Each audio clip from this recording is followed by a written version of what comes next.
It's Jefferson, climbs the ladder. Oh my goodness! Come on!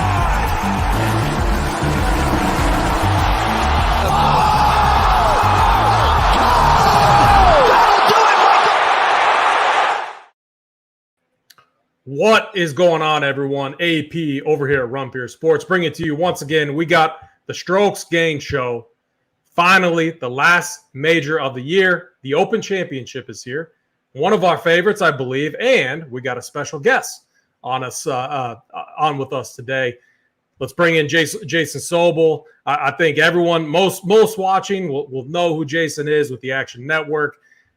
20 plus years of experience, ESPN. Jason, let's bring you in. How are you doing? I know you've done a ton of shows today. How are you feeling about the Open Championship this week? I'm feeling great. Good to be with you, boys. I appreciate you having me on. Thanks for asking. I can't wait. This is one of my favorite events. I'm having some serious FOMO. I've covered this event. I don't know. We were trying to figure it out earlier today, 8-10 times in person. When you're there, you're hoping for sunshine. You're hoping for the rain to stop and not to blow too much. When you're not there, man, I cannot wait to lay on the couch at 6 a.m., make me a cup of coffee, have a bacon, egg, and cheese sandwich, and hope that it's blowing sideways the entire time. So we'll see what happens. But, yeah, one of my favorite weeks of the year. Can't wait for this to get started. Yeah, very good. And I'm excited to break it down with you as well, just with all your experience and everything. And DraftKings, pretty interesting. The pricing ranges that they have is very interesting. Before we dive into that, though, Snyder, let's bring you in. How are you feeling about the Open Championship? I know that you're gonna, talk us through the course and give your breakdown here soon. But how are you feeling about this week? Yeah, I'm really excited here. Completely thrilled to be on here with Jason. I'm glad he joined us here for the night. I watch a lot of his stuff, but really like this major. I like the different type of golf here, link style golf, the pot bunkers. The weather is always, they could see all four seasons here. So it's always kind of fun to watch this event. Ready to get into this last major before we get into the playoffs then as well.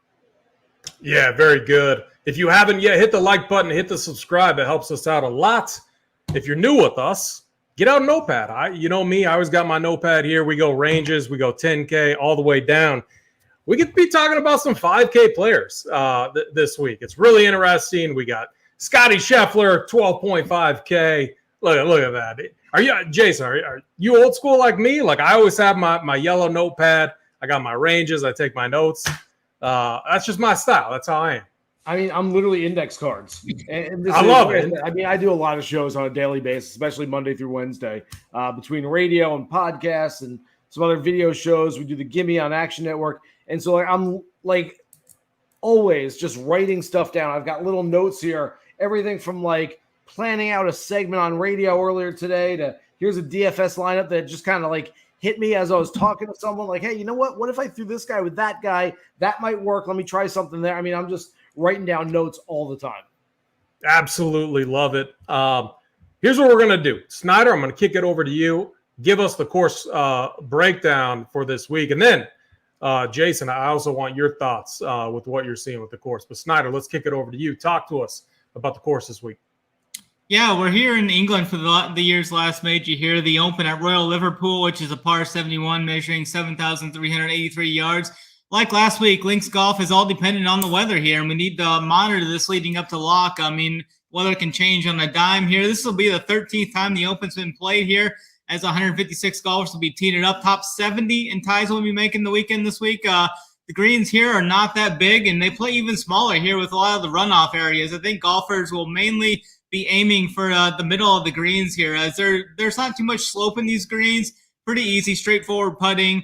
I'll be weighing strokes getting off the tee big this week as well, and I think distance will be a big advantage here, but I'll be looking into distance from the edge of the fairway as well, as there's plenty of trouble lurking off the tee here this week. Deep pot bunkers, tall fescue, out of bounds. We can't have our guys be hitting foul balls off the tee this week. The first cut of rough here is going to be right around 2 inches. But then once you get outside of that, the golfers could be seeing knee to waist high tall fescue here. Number 3 has a very risk-reward opportunity here for players.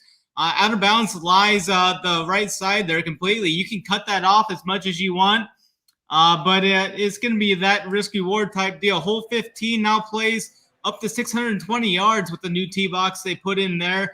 The 17th is a brand new hole here, 140 to 150 yard par 3. Very tough for a shorter par 3, though. There's a ton of runoff areas on this in all directions, deep pop bunkers. You need to find the green here for sure. And then they moved back the 18th tee about 50 yards, and there's outer bounce running up the right side about 10 yards right off the fairway there. So, and pop bunkers lurk on the left there, as well as some tall fescue. You need to carry it about 240 to reach the fairway here. And if the course remains softer here and doesn't bake out like we expect to see here at times, I think golfers will be hitting more drivers off the tee versus in 2014 and some of those other years when they were hitting more irons off the tee. At the moment here, the weather looks to be pretty good Thursday and Friday. I think winds are only in the 10 to 15 mile per hour range I'm seeing now.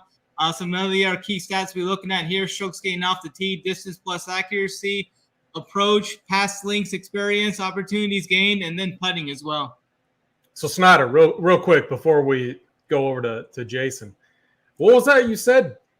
Driving distance from off the fairway? Or is that how you said? Is that a real stat? No way that's a real. No way that's like a metric that's actually tracked. Like distance from the oh man. You're killing me, Snyder. On Rick Onegood's website, he's got distance from edge of fairway there. He's got all distance the guys ranked. So that's something new. I thought that would be maybe help figure out more than fairways gained, like how far they're missing the fairway. I mean, they could be missing the fairway just barely, and I think it's just something else I'm teeing up this week. I don't know what Jason's thoughts are on that, but yeah, I mean that's diving deep, Snyder. I got to give you props because that's going really deep. So I do think it really does set up to be a second shot course. But Sobel, talk to us. What are you seeing? What stats are you specifically looking at this week? Is there anything that everyone out there may be just like overplaying as well? I don't think so. I mean, I think we're all on the same page here. I had Justin Ray, who's the best stats guru in the entire business, on my radio show today. And I said to him, it's kind of generic. It's kind of a catch-all, but I'm looking at quote unquote ball striking this week. And he goes, I wish I had something better for you, but essentially that's it. And I mean, if you want to boil it down to strokes gained tee to green and strokes gained on approach shots and have some sort of combination of the two. I know tee to green includes those approach shots as well, but that's basically what it is. Then I like to, and this is kind of, it's just sort of the way I approach things. I love looking at analytics. I love looking at stats, love seeing where guys rank in different areas, but I also like using sort of my own personal experience from watching these guys for years. And so I know there's some stats out there that some people have shown on social where it's essentially trying to rank the best links players. So I'm looking at some sort of combination, not necessarily a quote unquote ranking, because I think it's such a small sample size. I mean, you take a guy like Scotty Scheffler, who's the best player in the world, never played links golf until 2 years ago. So how are we supposed to rank him amongst the best links players? I am sort of using it to my own volition here and going after really good ball strikers who have also seen success on links golf courses, who essentially raise their baseline a little bit on these types of courses. So I give you my generic pre-major, which sort of seems like this falls in line. Look, you want to hit it long this week, but long and crooked obviously isn't good. You want to be long and straight. Long and straight, oh, by the way, works on every golf course in the entire world. You've got to hit the ball on the greens. You don't want to miss the greens. And when you're on the greens, you got to make putts. I mean, look, that's golf. And I think, to boil it down to, such a general statement there probably isn't fair to this golf course, not fair to the people trying to figure this stuff out. But quite frankly, that's what it is. I mean, that's sort of golf. Right. And that's the sign of a good golf course. It's a sign of a world-class venue, is that it tests all parts of your game. If this venue only tested your iron play, well, it wouldn't be a great venue. It wouldn't be worthy of having a major championship. If it came down to a putting contest, same thing. It tests all parts. So got to be driving it well. Got to hit your irons well. Got to be able to get up and down from around the greens, and you got to make putts. I mean, I get it. That's the entire sport right there. But if you didn't have all those things together this week, you're not going to contend. So one last question, and then we'll get into the different tiers. When I look at this course, and I obviously we've all been watching coverage and looking at, it looks more green than, we're accustomed to seeing. Mm-hmm. They've had a lot of rain. They're expected to get more rain. A lot of what everyone is talking about is the narrow fairways, and I get it. Is it like, do you think that the fairways are going to play a little bit wider if the course is a little bit softer? And these guys are just so accurate where it's like we can now bomb and gouge. Like, are these guys going to take drivers if it's soft? Because I think it does make a difference. I think it brings, Rory and stuff into play and these different bombers. What's your thoughts on that as far as just how green and lush the course looks? There's no doubt this golf course is going to be softer than we'd like to see it. We want to see an Open Championship golf course that's playing fast and firm. We want to see the ball bouncing all over the place. That's not going to be the case. And when that is not the case, you're going to be able to take driver and just bomb it out there. Look, if you're offline by 10 yards when there's a soft golf course, the ball's going to stay on the left side of the fairway and it's going to remain there. When you're offline by 10 yards and the ball's bouncing 80 yards after it hits the fairway, you may wind up being in such a bad spot that, whether it's up against the lip of a bunker, it's out of bounds with this internal out of bounds. By the way, can I go off for just a second here on internal out of bounds? Look, the way I play, I don't care if you have to climb a fence into somebody's backyard. If you can get a swing on it, go do it. There should be no out of bounds ever. Just because someone painted a line on the ground, you can't hit the ball even though you can see it over there. I'm telling you, this is going to be a massive controversy at some point this week when all of us are going to be sitting at home watching going, he hit it fine. It hit the fairway. It bounced a yard off. It's a decent shot. The ball's sitting right there. He's got a good look at it, and yet he's got to go back to the tee box and re-tee because it's quote-unquote out of bounds. I absolutely hate it. I mean, for everything I like about Royal Liverpool, I'm almost knocking this down a few notches even before we start just because of the setup this week. Yeah, I'm with you on that. I mean, over under 1.5 clubs broken this week. I'm probably taking the over. I mean, I think of John Rahm, if he hits a foul ball, and you can see it just like you said, but it's in one of those OBs. Whew, man, we could see that old tilted John Rahm. But let's get into it. How we do it? We go DraftKings pricing. We go 10K and up, 9K, 8K, 7K, all the way down. Big 10K range this week, Snyder. Let's start with you though. I love what DraftKings is doing with the pricing. I hope this is something that is going to stay with us. I just think it's really unique. We have Scotty Scheffler, obviously world number 1, best ball striker in the world right now. It's insane what he's doing. 12.5K, all the way down to Victor Hovland. What are you doing with this range this week, Snyder? Yeah, it was really a surprise to see the pricing here. This is the highest price we've ever seen for a golfer non-tour championship event there, Scotty, at 12.5. I thought it was going to be really tough to get him in, and then you kind of scroll down, you see guys in that 5K range, which we haven't seen in, I don't think, ever. But, yeah, I definitely will be going back to Scotty. I've just been playing him every week over the last 3 or 4 months. It's been an auto top 5, it seems like. And if he can just find the putter one week, I mean, he could dust the field like I've been saying for the last few weeks, but we just haven't seen that yet. Another top 5 last week.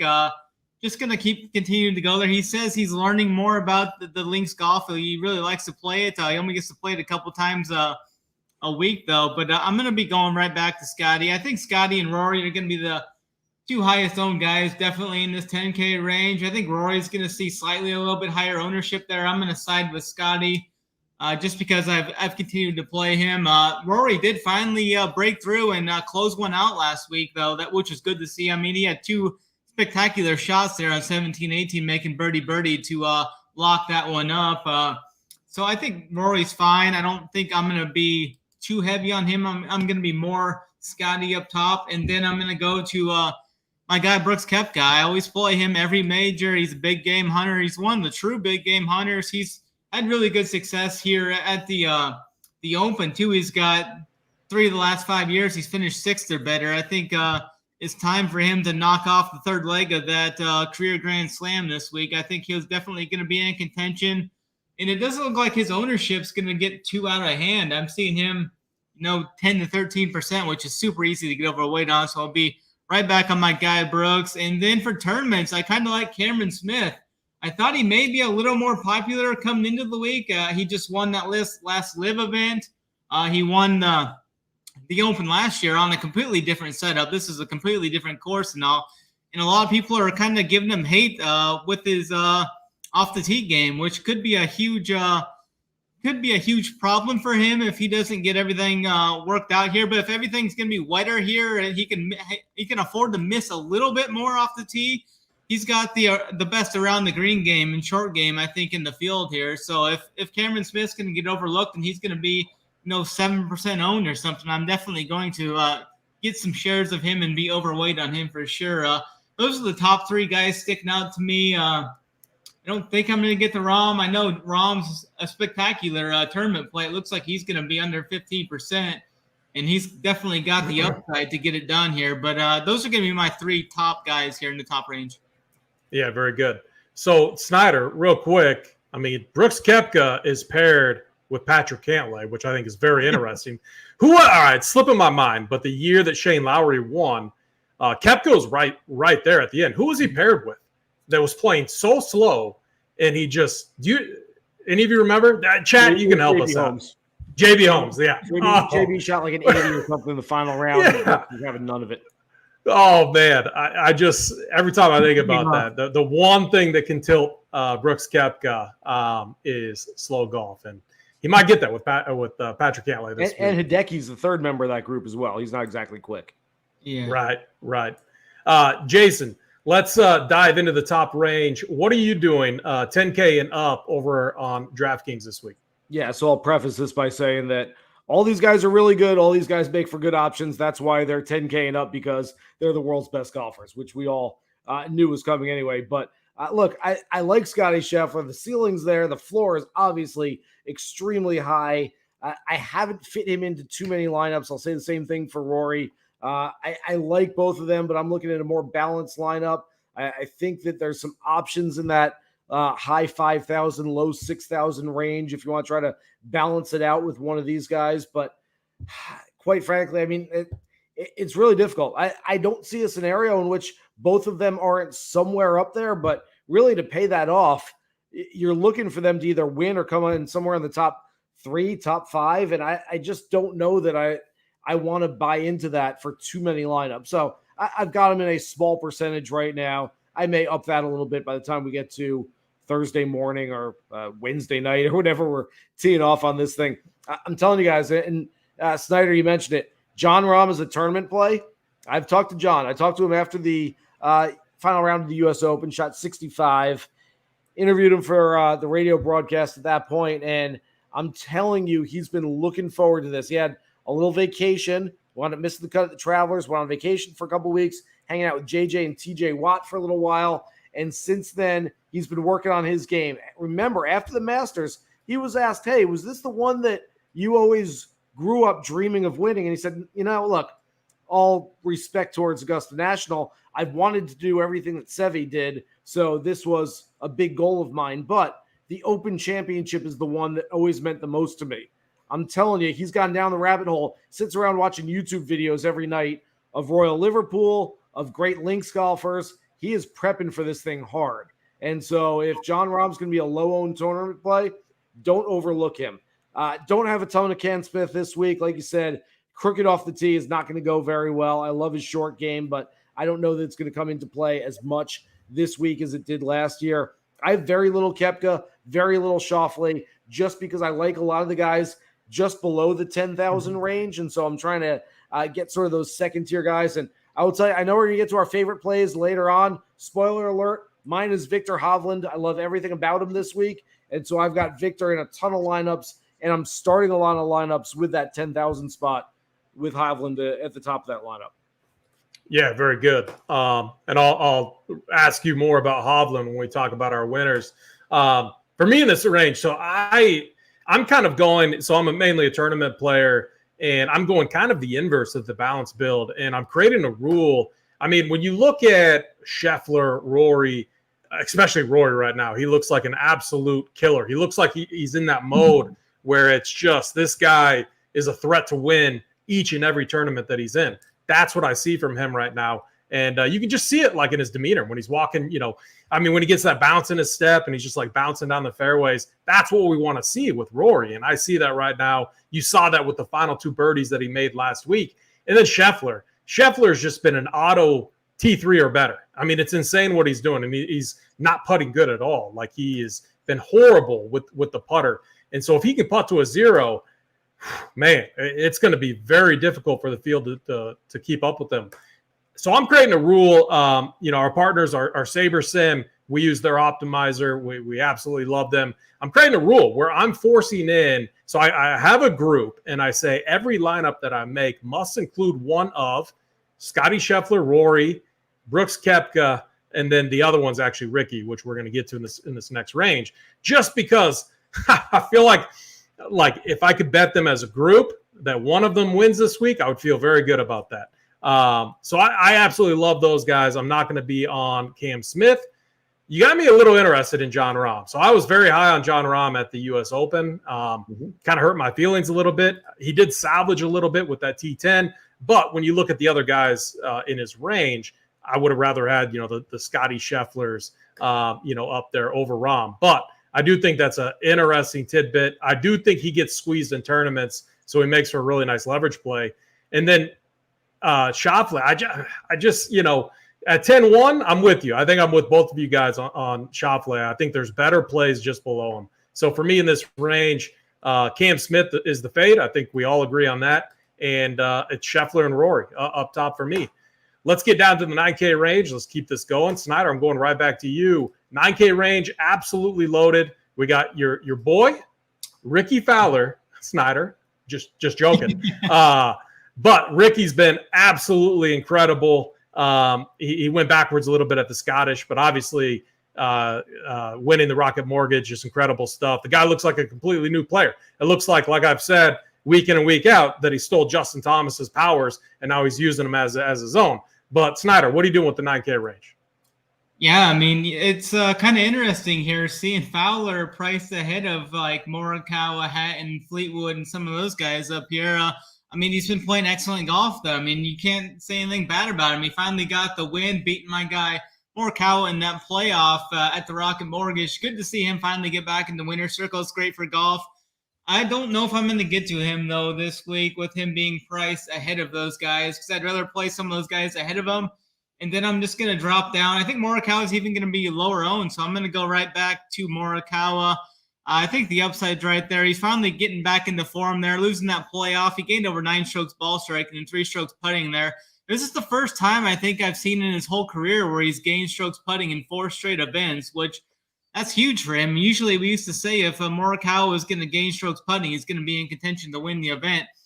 And he's been right there. He was there last event. So I'm going to go right back to Morikawa. I think we could possibly see him raise up another claret jug here as well. I think his game sets up really good for this track too. He's really good off the tee. He's got the great iron play. And if that putter's on, I think he's definitely going to be right there. So I like him. And then you got Fleetwood, Hatton. I think they're going to be the two chalkier cash game type guys. I think a lot of people for cash games are going to start with Hatton and Fleetwood right there for the floor and the upside. They're both in great form there. I think they're fine options. I think Dustin Johnson is an interesting play here. I don't think he's going to see too much ownership here. I was more expecting him to be in that 8K range, but he's right there, 9-2. He's played pretty good in his last 2 live events, and he's been top 10 in the last 2 opens as well. So I think he's a great tournament play too if he kind of gets squeezed there with the guys above him, Hatton and Fleetwood, seeing the most ownership. Lowry's fine if you want to get there. I don't think I will. And then Cam Young. This is a completely different setup here. I don't think I'm going to get to him, but I think some people may get to Cam Young with the stats and stuff that they're seeing for the Open and such. Yeah, Cam Young, I worry about here. Not very open if you hit foul balls. Obviously a very good driver of the golf ball, but his game is just not in form. I mean, he showed some form, but that was at the John Deere. Jason, let's go over to you. 9K range from Cam Young all the way up to Patrick Cantlay. What are you doing with this range this week?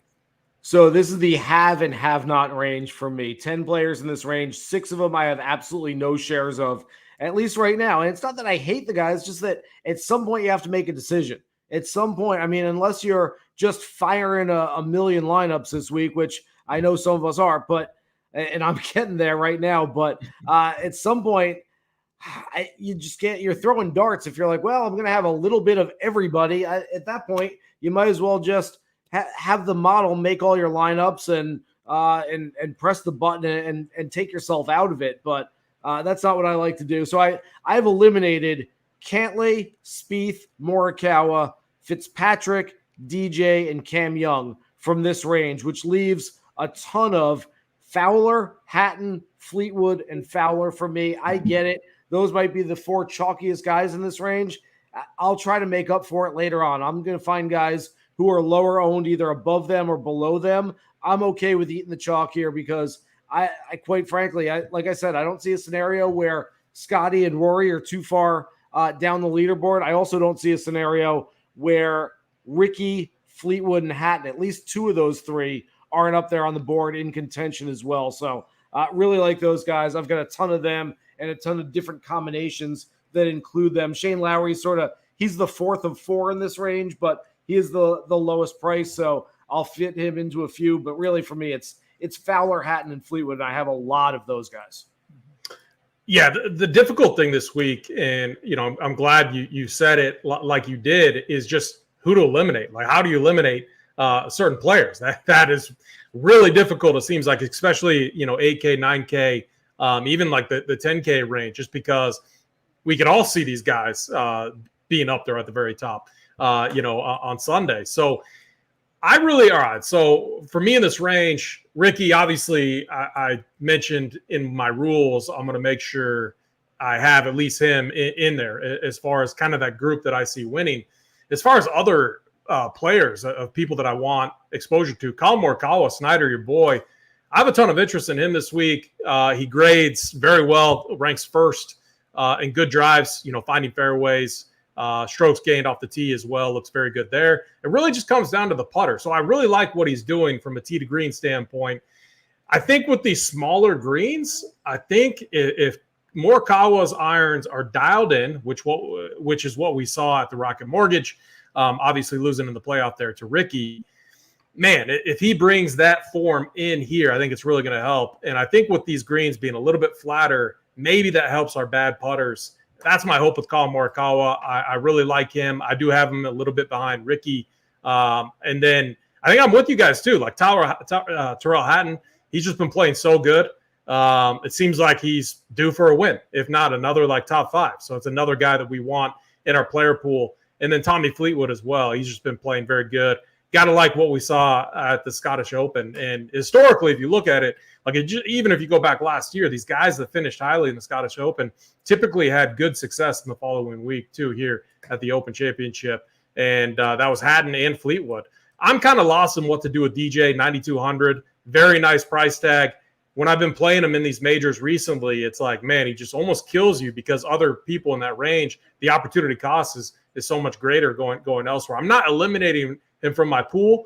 I'm going to give him a fair projection, and we'll see where he lands. But as of right now, not going to be necessarily a core play for myself. My obvious fade is Cam Young.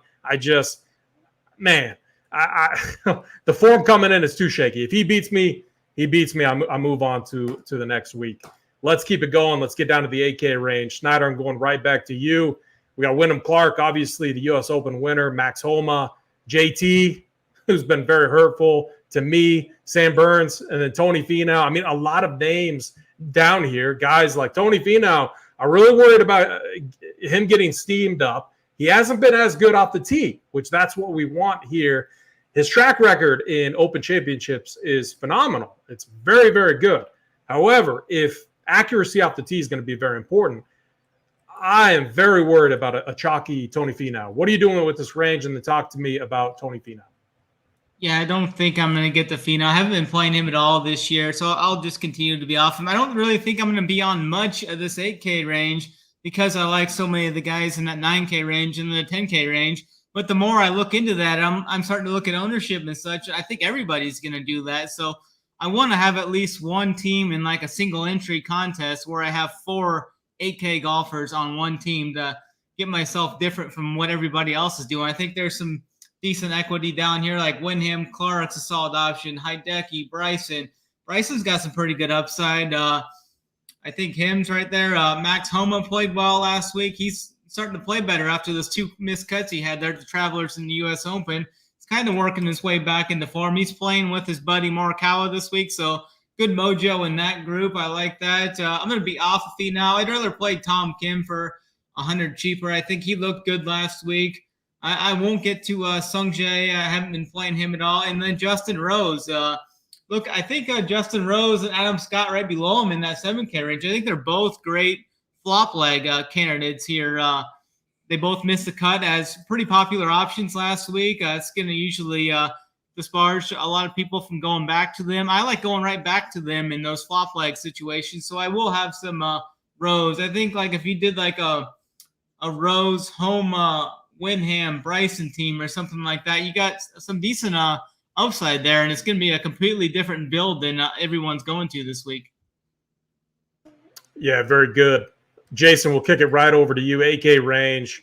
We have some guys that can absolutely tank our lineup. I mean, Justin Thomas has been just incredibly hurtful. I'm thankful that his Open championship record is not good at all. He actually got a little bit of ownership. I was kind of surprised at the Scottish Open. He played okay until the final day. Like he did play okay.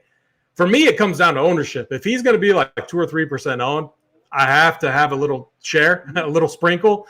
But man, I'm very worried about even mentioning him or going to him. But what are you doing with this range? Are you playing the likes of like JT, Tony Finau? What are you doing with these guys? I will literally echo everything that Snyder just said because this is almost a full fade range for me. Essentially, look at the common bond here. You look at all these guys, and what do they have? They all have – it's like the island of misfit toys. You can't look at any one of these guys and you go, yep, he's got everything I want this week. Either it's a great player out of form. I really like him, but no links experience. I mean, and really, you could say that about almost everybody here that I don't quite trust them on a links golf course, don't quite trust their form, don't quite trust maybe it's an injury type thing. There's just a little something that I don't trust about anybody. And I'll say the same thing that Snyder just said. The first guy that I get to, other than super contrarian lineups where I'm just trying to pick off, like I think I've got a lineup with like that starts John Rahm, Justin Thomas, just to be completely different and get out there with some low percentages. But other than that, on the lineups that I really like, I'm starting the 8K range with the guy at the bottom, Justin Rose. That's the only guy I have. And since you talked about him as well, Adam Scott at the top of the 7K range, I have in a lot of lineups as well. I really liked him last week. Missed the cut, shot 72-67. That's not as if he shot 82-82 for the first 2 days. So the game's in good shape right now. Obviously a good links player. And again, it goes back to what I like. Yes, I'm looking at metrics. Yes, I'm looking at strokes gained approach shots and tee to green and keep it in the fairway and all the stuff that we look at on a regular basis. What it comes down to me is, has the guy had success on a regular basis on links golf courses, at the Open Championship, at the Scottish, at other events he might have played?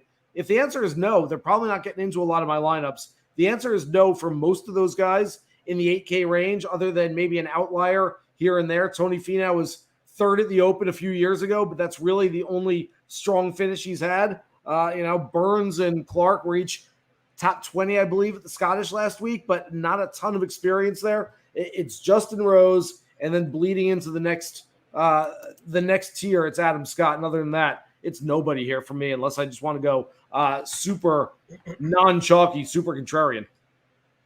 Yeah, very good. We're all pretty much in line, I think, with this range. I might have a little bit more interest than you two. However, I am considering, and I don't actually make like a lot of rules using the optimizer, but I am considering a grouping a lot of like these guys. Like I have interest in Wyndham Clark, Bryson DeChambeau. My reason for liking these guys is the green or the course does look a little bit more greener, maybe a little bit more softer. They're expecting rain. If these guys can just take driver and use distance to their advantage, guys like Wyndham Clark, who's just been playing incredible. He looked good last week too, or looked decent last week. I have interest. Bryson too. He's shown some restraint, not just one to rip driver every hole too. So you like to see that with Bryson. The 8.8 price tag is really nice. However, I do want to limit to most lineups just having one of these guys. Like I don't want to go a full balance build. And so that's what I'm considering here. Wyndham Clark, Bryson DeChambeau, the two that I have interest towards the top end of this range. And then I have a little interest in Max Homa. I like what I saw at the Scottish Open last week. 8.4K seems like a nice price tag there. And then Tom Kim, I want a little bit sprinkle of as well. I like what I saw from him at the Scottish with a T6. And when you think about finding fairways and then approach game, that's what Tom Kim is. Do I worry a little bit about distance? Yeah, I worry a little bit about the distance there, but it is an Open Championship. Maybe if the course isn't playing as soft as what I'm thinking, that would benefit a guy like Tom Kim. So that's where I'm at in this range. Let's keep it going. Snyder, right back to you. 7K range. I think there's a lot of really interesting options down here, but what are you doing with this range of DraftKings? Yeah, I really like this 7K range. I think there's a really good viable options down here with some good upside yet. I talked about Adam Scott a little bit, just a little bit ago. I think it's a really good flop-like spot for him there. He's been very good off the tee this year. He's even gained with the flat stick now in 8 of his last 9 events. Generally, he's played well here at the Opens too in links golf, so I like Scott there. And then you get Min Woo Lee and Corey Connors, both at 7.7K. I think they're both pretty much the same type of plays there. I really like Min Woo. He's kind of morphed into almost like a mini big game hunter here. He's had some big finishes. Top 5 at the U.S. Open, a T18 at the PGA. He was top 15 at the British Masters, and then 35th last week. He's been great off the tee. The short game's been great as well, so I like Min Woo. And then I think of Corey Connors as kind of like a cheaper version of like Morikawa or Hovland or someone up there. I think he's a good off the tee, really consistent guy. It just comes down to the putter with him as well. So I have a lot of conviction in him there. And then looking at Russell Henley, he's been playing good as of late. Doesn't have the best links history, but I think he's a fine ball striker. He's been really good with that. 8 of his last 10 events have been inside the top 20. So I think Russell Henley is a good play down here. And then I like Brian Harman quite a bit here. I think he's a really good value play that doesn't look like he's getting much ownership. I'm seeing him right around 10 to 13%, which isn't much at all there for the 7.3K price tag. Really like him in the low 7Ks. He was T12 last week at the Scottish, T9 at Detroit, and then T2 at Travelers over the last 3 events. His game's really starting to come on. He ranks inside the top 5 for that distance from the edge of the fairway metric that I was looking at. He's a top 10 scrambler as well. So I think Brian Harman is a really good value play this week. And then I like guys like Gary Woodland down there, Alex Noren. There's some other names down there. Benny On, he just made the field last week. He finished 3rd at Scottish Open last week. I think he's fine to add into the pool. But I think it's generally Scott, Min Woo, Connors, and Harman are probably my top favorite options in this range. Yeah, very good. Corey Connors, a play I was very high on last week. Started off a little slow, but he really got to go on and finish strong, which is what we love to see. Let's kick it over to Jason. And on that note, Matt Burton, love the comment here. Haven't heard Jason Day's name brought up all week, probably rightfully so. I wasn't going to bring his name up, but Jason, I mean, a narrative? I mean, maybe Jason Sobel is going to talk about Jason Day. Who knows? Who are you on in this range? Yeah, so I will address that question first. Look, I like looking at players when they're playing their best golf. How do they play in these situations? Jason Day had a few years where he was the best golfer in the world. We're looking at 2015, 2016. Best golfer in the world. How did he do at the Open? Not great. I don't have the stats in front of me right now. I don't have the results in front of me, but he was not great. And so when he's playing his best golf, he's still not a great links player. He's sort of the antithesis to what we usually see from a lot of these Australian players. And I'm going to talk about a couple of them in just a second, but he does not play his best golf on the links courses, even when he's playing his best golf. So he's a stay away from me. Before I get to this range, I want to espouse a little theory. And look, this might be all too obvious for your viewership here, and everyone might know this, and they might be going like, come on, Sobel. Like we all pay attention to this on a regular basis anyway. But this is a theory that I've espoused for a while, but I never really kind of put it into these terms until my buddy Reed Fowler used to be with DraftKings, now with Amazon Prime, talked about this on our radio show about a year or two ago.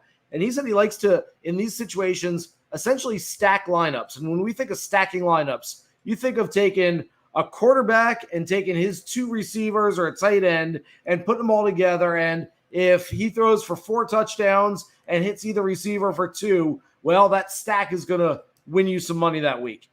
When we're talking stacks in golf, I think a lot of people don't necessarily understand it, but it's essentially, hey, I want to take all fairway finders, and I'm going to play 6 guys who find the fairway. So that's my Morikawa, Tom Kim type lineup. Then I want to make another lineup that's my big hitters. Give me my guys who can absolutely crunch it out there. And if it plays into the hands of the big hitters, I've got 6 of them in a few different lineups. Give me the ball striking lineup. Give me the guys, and this is where Corey Connors is going to come in here in the 7,000s. And I was thinking about this when Snyder was talking there. Corey Connors, I don't love this week, but I'll have in a lineup where it's with 5 other really good ball strikers, good iron players. If it tends to play to the iron players, those are the guys I want. So I want to try to stack some lineups. So I think too often we sit here and say, who do you like? I like this guy. I'm going to put him in a bunch of lineups. Okay, that's all well and good, but knowing that there are things we don't know and things we're going to learn over the next 4 days, I would rather try to stack some of these lineups with guys who are specialists in certain areas. So all that said, getting to the 7,000s, talked about Adam Scott already. He was my favorite outright play last week. If we talk about getting away from DFS and betting a little bit, he was 50 to 55 to 1 for most of last week. Like I said, 72-67. It wasn't awful. He's prepped and ready to go for this one. He's played really strong on links golf courses, trending in the right direction before last week. He's moved to 75-80 to 1 in a lot of the books right now. That's a really nice number on Adam Scott. So I've got some shares of him in the betting marketplace, and I've got a decent amount of him in DFS as well. Next guy, and I told you I'd go to the Australians here, Minwoo Lee. We talk about if you're going to hit 2 iron all over the place. My buddy Derek Farnsworth, who did the gimme with me for the Action Network tonight, made a great point. If you're going to hit 2 irons all over the place, I'll take Minwoo's 2 iron over everybody else's 2 iron because he hits that thing so well.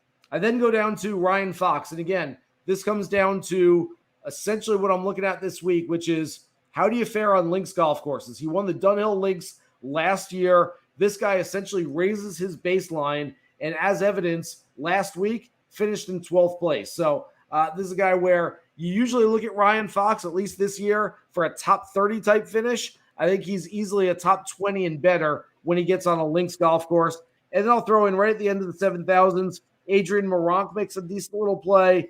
Gary Woodland at 7,100 I think is really nice. He's playing better than the results have been this year. And Nikolai Højgaard coming off a 6th place finish last week. Yeah, very good. For me in this range, I mean, just to echo a lot of what you both said, I mean, Corey Connors, I'm going right back to him. Love what I saw. He just in majors, he always feels like he's around and lurking. You got to love the price tag too. Someone I'm going to be very high on. Minwoo Lee too. I mean, the other thing that I'll add on Minwoo Lee, very good around the greens. Last 24 rounds, ranks 5th in strokes gained. Should be important here, considering the small greens that these guys. I mean, around the green, strokes gained around the green is always going to be an important stat too at an Open Championship. Russell Henley, I think you mentioned him, Snyder. That's another play I like. Basically playing on that narrative of I want guys who can find fairways. Second shot type of players, very good iron and approach players. That's Henley. I also like what he's been doing around the green as well. His track record in Open Championships, not as good. And so I hope that keeps ownership down a little bit.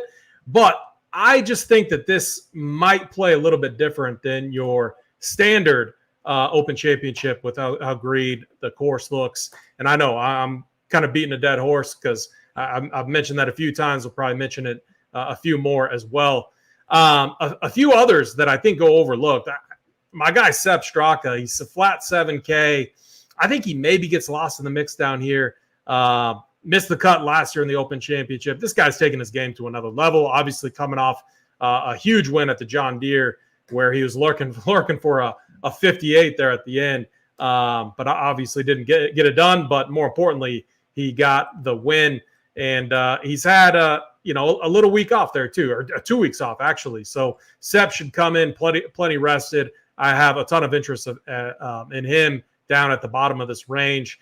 And so this range for me is pretty simple. I actually have more interest and a few of these 6K guys that I think easily could be in the 7K range as well. So Snyder, I'm going right back to you. 6K range. What are you doing here? And actually, let's just include the 5K range as well. Just one whole group there. So talk about that whole range and who you like.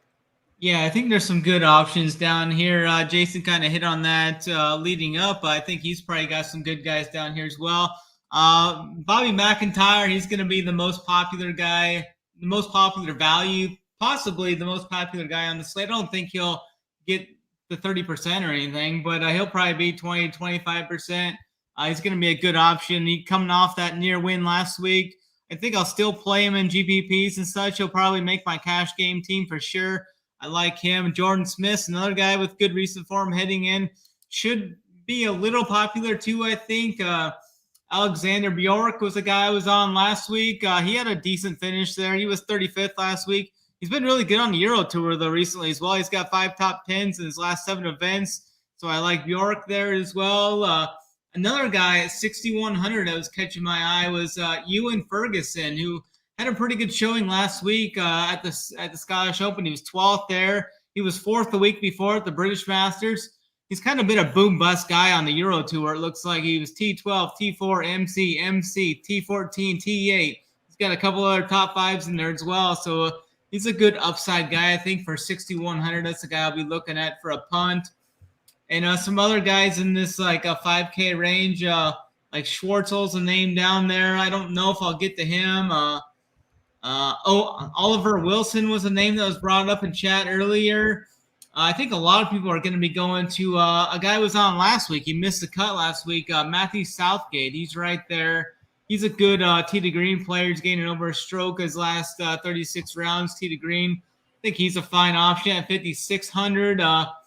Going to kind of lean on you guys here, though, for some more punts here. I think Jason's probably got some good guys down here with some good upside for the price. And then AP, you always have some good values as well. Yeah, I like the Ferguson call. 6.1K, pretty intriguing there as well. I mean, I've heard people talk about Southgate and Marcel Siem a little bit. Yeah. Dipping into the 5K range. Now, that could be a trap. Who knows? I mean, Marcel seems like he's just been an absolute cut maker.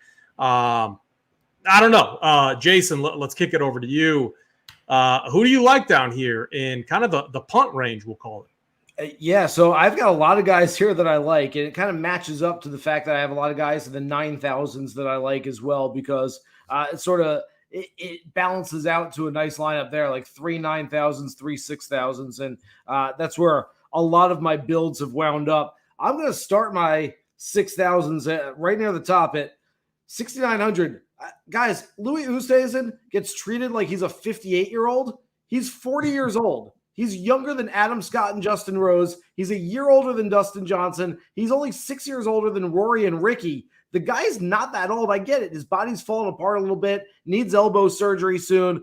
He's still a really good player. He's won an Open. He has multiple other top 3s at Open championships. I have seen almost no Louis Oosthuizen talk. I like him 110 to 1 in the betting marketplace as well. I don't know that he has the stuff to still win one of these, but I think he can contend. You mentioned, look, I had a Bobby McIntyre ticket last week. That still hurts. I'm not even sure I can mention his name right now, but I do really like him. This is the drawback to DraftKings putting out their pricing the week before, which is Bobby McIntyre at 6,800, and the entire world's going to jump on him. Do I like him? Yeah. Does everyone else like him? Yeah. I mean, I'm hoping that the masses, at least in tournament contests, all fade McIntyre because they think that everyone's going to be on him, and he winds up 5% owned somehow. I don't think it's going to be that low, but I do like him a lot, of course. Jordan Smith, sort of the same thing there, and that I think a lot of people have figured out that he is a very good player, especially on links. We had Mark Schlabach from ESPN on our radio show today. I asked him, is there one guy who's kind of walking around, one guy that you've seen that you kind of like stopped and are like, who's that guy? I got to look at him. And he said Jordan Smith. And so that meant a lot when he said that about his game. Alexander Bjork's been fantastic over the last 2 or 3 months, 6,700. My favorite play in this range. I get it. We use age as sort of like this delineation of like, once you're 50, you're quote unquote too old, and you go out to pasture and play PGA Tour champions. Padraig Harrington is not your typical 51-year-old. I mean, usually with a guy over 50, we're like, well, if the course doesn't play too long, he can knock it out there with these guys. Padraig Harrington's longer than most of the guys who are under 50 years old. He's made the cut in 7 straight non-senior events. In senior events, he's killing it. Other than Steve Stricker keeping him from winning a few more, he's playing some great golf. Padraig Harrington at 6,600, don't be surprised if he finishes in the top 10 this week. Harrington's still got some game. Stenson is a name that I'm not hearing at all, very much like Louis, a live guy that's sort of been buried. No one's talking about him, but an Open champion just 7 years ago, a guy that has a ton of experience on links. I like him. You mentioned Ferguson at 6,100. I'll throw in Daniel Hillier at 6,100. Again, another Aussie. I always bump the Aussies up just a little bit when they're on links golf courses because they tend to play them really well. And then, guys, I wonder if the best teams out there, the nuts teams, are going to have somebody in the 5,000s this week. I think it's going to be really interesting to see because we have seen over the last handful of years, not just chalky winners, but like chalky leaderboards. I went back and looked at the last 4 editions of the Open. The top 5 in each of those 4 are essentially household names. I mean, you had a Dylan Fratelli thrown in there at solo 5th a couple of years ago. And I mean, other than that, for the most part, they were all world-class players. And so if you're going to get a leaderboard of world-class players, meaning you're going to have to spend up for a lot of those guys this week, I wonder if that top lineup is going to have someone in the 5,000s who finishes in 27th place this week and wins you a lineup, wins you a contest. Here are 5 names for you. Write down the list from 5,900 down to 5,500. Richie Ramsey, playing some good golf. Scottish guy, knows how to play links golf. Antoine Rosner makes almost every single cut he looks at. Daniel Bradbury playing some nice golf this year. You mentioned Matthew Southgate, who's just off, I believe, a final round where he nearly broke 60 a couple weeks ago. And then if I could get a matchup on this, and this I've been preaching this for a long time, guys, the betting marketplace, I would love to have some sort of algorithm that gives us odds on any player against any other player and let us, whether it's a spread in strokes, whether it's just a big number for the odds against another player. But I think Alex Fitzpatrick is low Fitzpatrick this week. Matt has absolutely no confidence in himself and his game and doesn't like playing links golf. Alex Fitzpatrick at 5,500, I think, makes the cut this week. I like that call. And how I would see a 5K guy being optimal is like if we get Scotty Scheffler and Rory battling down the stretch, finishing 1-2, and maybe they create some separation with how those two are playing right now. And then you get one of these guys that make the cut, maybe a T20, and then you probably are left with like a mid-range guy. Maybe it's like a Corey Connors, and maybe he posts a top 5 too. That's the route that I would see in one of these guys being optimal, because the win equity is not there. It's basically you're trying to support a way to get your Scheffler, your Rorys in your lineups. Yep. For me, down in this range, so on a lot of similar guys, like I love the Bobby Mack, Jordan L. Smith, Padraig Harrington. I mean, Padraig Harrington, he made the cut at the U.S. Open and the PGA Championship. I mean, Sosobel, I am fully on Patty the Batty with you this week, 6.6K. I'm going to add in a few names that weren't mentioned. JT Poston, 6.5K. This is one of those guys that I think could be in the low 7K ranges. I think we're getting a little bit of value on him. He looked great at the Scottish. He did it with the putter, which is a little bit of a concern. I just like how he's playing right now. He's always been a guy that when he gets in form, he's there for a little bit, and then you got to ride it, and then you got to hop off. So 6.5K, I like the risk reward there. Yannick Paul, I think is his name. Not very familiar with him, but another guy that kind of fits the mold there, 6.5K as well, that I have in my pool. Going back to what Sobel was talking about when you talk about stacking and types of golfers that you stack together, going on that route where you want ball strikers, Emiliano Grillo, obviously a winner this year. His putter's actually been not bad, like not bad at all. Historically, a guy that's just we're always tilting him when he gets on the green, but the putter's there. The ball striking's always been there. If he can figure it out around the green and avoid the big numbers, I think he's an interesting play at 6.6K over there on DraftKings. And then Ferguson, 6.1, the other name that I like as well there with Snyder. So we had another good question, again, from Matt Burton. How many cheapies do you actually see in your pool? I really think this depends on what your strategy is.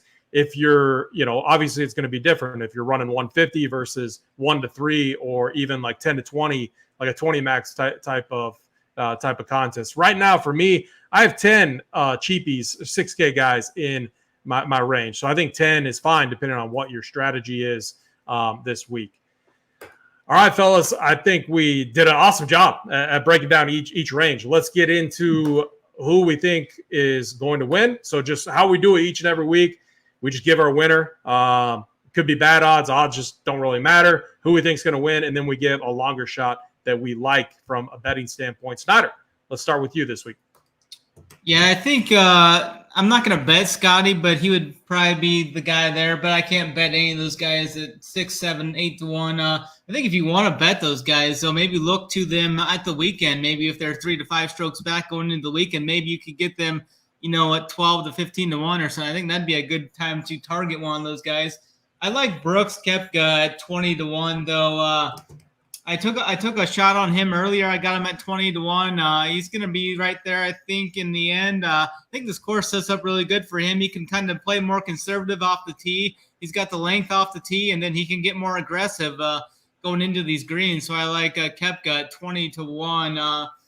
I was looking at Morikawa too at like 35 to 1. I think that's a fine number. But for a long shot, I'm going to go with Minwoo Lee. I really like him at 80 to 1. I got him 80 to 1. I think that's a good long shot there. He's been in contention in these the last two majors. I think he's right there. I think he's probably my favorite, obviously my favorite long shot there at 80 to 1. Yeah, very good. I'm just looking at this right now. I mean, our guy Bobby Mack is the same odds as Justin Thomas. So, I mean, that tells you all you need to know about what to do with JT this week. Sobel, who do you got winning? And then give us a long shot that you like. I think we all know, but talk to us about that. Yeah. So again, I mean, look, if we're talking no odds, we're just talking who do you like? I mean, I have trouble separating, just pick a guy to win and pick a guy based on the odds. I'd probably go Rory, I think, if you're just like pick a player. I mean, I've got some one and dones where I'm going to take Rory this week just because haven't used him yet. And what are you saving him for? A Tour Championship again? There's no point not using him. That said, I am picking Victor Hovland to win at 20, 22 to 1 right now. Look, he's got a ton of game.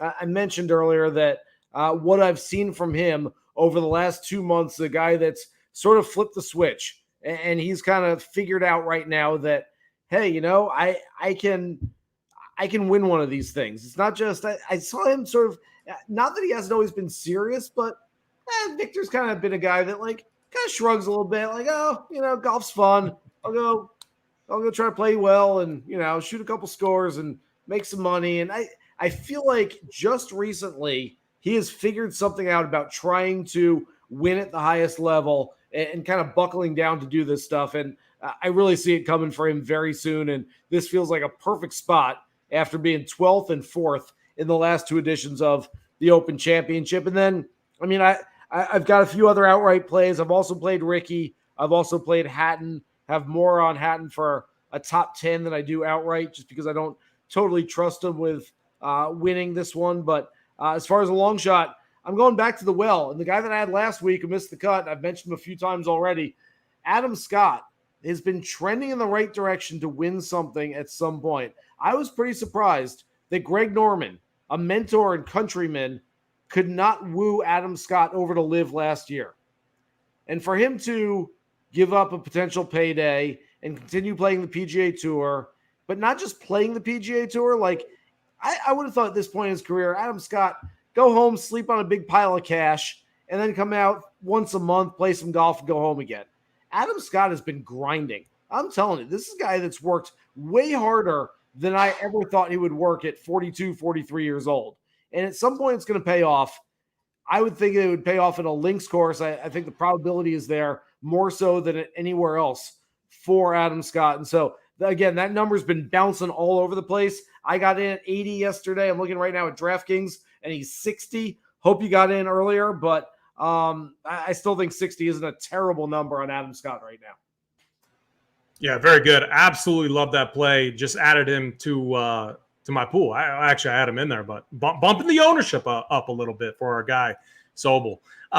For me, I picked Scotty Scheffler at the start of the year when I was kind of predicting who would win each major. I know, not a hot take or anything like that at all. I gotta stick with Scotty. I do think him and Rory are battling it out, come Sunday, and so that creates a really interesting dynamic from like a strategy as I'm building my tournament lineups this week, looking at those two studs. And that's why I have interest in guys like Poston and stuff down in the 6K range. My long-ish shot is I got to go Corey Connors. I think he's right around 60-1 over on DraftKings. Man, I just feel like Corey Connors is always lurking. If the course plays a little bit softer, I think that only benefits him from a tee to green standpoint. Corey Connors is the semi-long shot that I like at 60-1. Jason Sobel, we really appreciate having you on today. Awesome that you could get on and share the winners with our Run Pure Sports community here. Talk to us. Tell the people where they can find your content. I don't even know anymore. ActionNetwork.com. They probably know. All my writing is there. You can still catch the gimme. We recorded earlier today, but still fresh content. Myself and Derek Farnsworth from Roto Grinders doing a show on there. Podcasts on there, links and locks, plus SiriusXM radio coverage Monday through Wednesday, 2 to 4. The show's called Hitting the Green with myself and Michael Collins. We have a lot of fun on there. So I appreciate you guys having me on. It's been a blast. Yeah, it's been absolutely awesome. If you haven't yet, hit the like button. Do it for our guy, Jason Sobel, this week. All the premium content is going to be up over at Run Pure Sports tomorrow. We're also doing what we do each and every year. We're going to take all the members all the way up to lock. Whoever wants to stay with us, we do it each and every year for the Open Championship. I usually get yelled at by the wife because I talk loud and I wake up the family, and my son is right above my office. So I wasn't too strategic when I was mapping this all out. But it's going to be a ton of fun. We'll have the link in Discord. Great show. Again, appreciate having you on, Jason. For Jason, I'm AP Snyder. Get us out of here.